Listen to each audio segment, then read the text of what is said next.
Hello everyone, welcome back to my channel allrounder study view. आप सभी का हमारे चैनल में बहुत बहुत स्वागत है। आज हम लोग देखने वाले हैं आर्टिकल 32 के बारे में। इस वीडियो में हम लोग जानेंगे कि अनुच्छेद 32 में हमारे भारतीय संविधान में क्या इम्पोर्टेंस हैं। तो आइए स्टार्ट करते हैं अनुच्छेद 32 के बारे में। अनुच्छेद 32 से जितने भी क्वेश्चन बन सकते हैं, सारे क्वेश्चन को हम लोग इस वीडियो के माध्यम से देखेंगे। तो आशा करते हैं कि आप लोग प्लीज़ हमारे इस सेशन में लास्ट तक ज़रूर से ज़रूर बने रहिएगा। सबसे पहले हम लोग शुरुआत एक छोटे से क्वेश्चन से करते हैं। पहला क्वेश्चन है,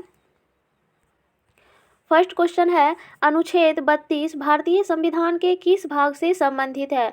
अनुच्छेद 32 भारतीय संविधान के किस भाग से संबंधित है? ऑप्शन है भाग 1, ऑप्शन 2 भाग 2, ऑप्शन सी भाग 4 या फिर ऑप्शन डी भाग 3। हमारा क्वेश्चन है अनुच्छेद 32 भारतीय संविधान के किस भाग से संबंधित है?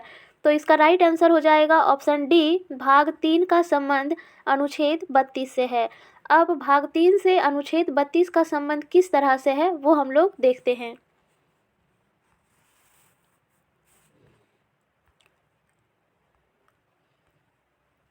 सबसे पहले हम लोग जानेंगे, पहला पॉइंट है हमारा, भारतीय संविधान का अनुच्छेद 32 व्यक्तियों को न्याय मांगने के लिए सर्वोच्च न्यायालय में जाने का अधिकार देता है। यानी कि हमारे अनुच्छेद 32 में है कि इसके अंतर्गत मौलिक कर्तव्यों को यानी कि मौलिक अधिकारों को प्रवर्तित कराने के लिए समुचित कार्रवाई द्वारा उच्चतम न्यायालय में आवेदन करने का अधिकार प्रदान किया जा सकता है। और दूसरा पॉइंट है हमारा, अनुच्छेद 32 के तहत संसद सर्वोच्च न्यायालय के शक्ति का प्रयोग करने के लिए किसी अन्य न्यायालय को भी सौंप सकती है, बशर्ते कि वह उसके अधिकार क्षेत्र में हो। नेक्स्ट पॉइंट है हमारा, अनुच्छेद 32 मौलिक अधिकारों के प्रवर्तन के लिए है।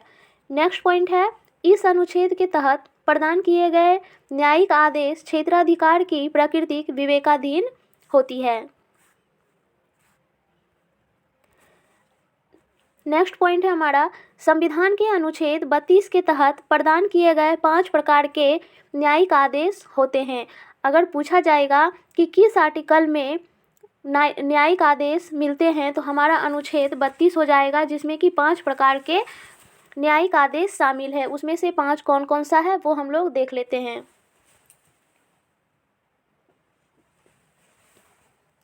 फर्स्ट है हमारा बंदी प्रत्यक्षीकरण, दूसरा है अधिकार परीक्षा, तीसरा है प्रमादेश, चौथा है उत्प्रेषण लेख और पांचवा है नज़रबंदी।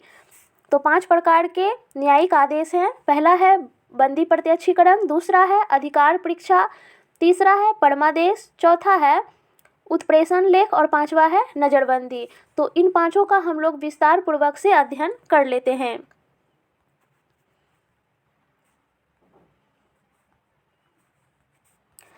सबसे पहले हम लोग बात करते हैं बंदी प्रत्यक्षीकरण के बारे में। तो अगर बंदी प्रत्यक्षीकरण कब लागू होता है और इसे किस तरह से समझा जा सकता है वो समझाते हैं। देखिए, यह उस व्यक्ति की प्रार्थना पर जारी किया जाता है जो यह समझता है कि उसे अवैध रूप से बंदी बनाया गया है, और इसके द्वारा न्यायालय बंदीकरण कराने वाले अधिकारी को आदेश देता है कि वह बंदी बनाए गए व्यक्ति को निश्चित स्थान और निश्चित समय के अंदर उपस्थित करे, जिससे न्यायालय बंदी बनाए जाने के कारणों पर विचार कर सके। तो ये हो गया हमारा बंदी प्रत्यक्षीकरण। दूसरा है हमारा अधिकार परीक्षा।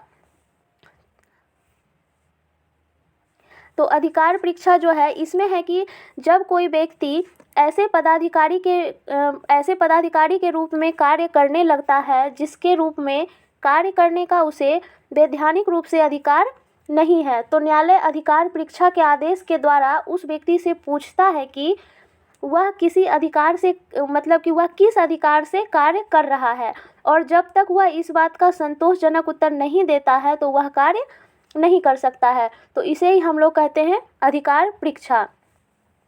तीसरा है हमारा परमादेश। तो परमादेश का मतलब क्या होता है?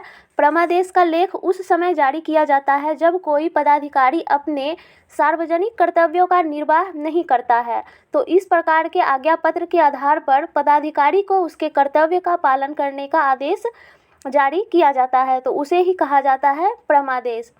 चौथा है हमारा उत्प्रेषण लेख। तो उत्प्रेषण लेख का मतलब होता है कि उत्प्रेषण लेख यानी कि इसके द्वारा अधीनस्थ न्यायालयों को यह आदेश मतलब कि यह निर्देश दिया जाता है कि वे अपने पास लंबित मुकदमों के न्याय निर्णय के लिए उसे वरिष्ठ न्यायालय को भेजे। तो ये हो गया हमारा उत्प्रेषण लेख।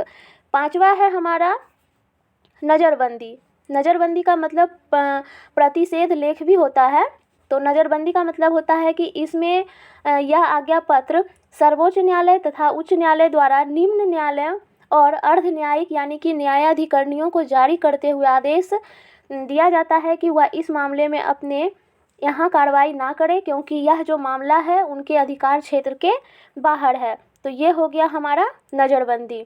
ओके, आशा करते हैं कि आप लोगों को ये पांचों टॉपिक बहुत अच्छी तरीके से समझ में आ गया होगा।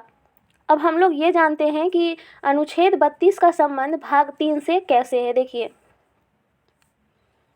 हमारे भाग 1 में है संघ और उसके प्रदेश।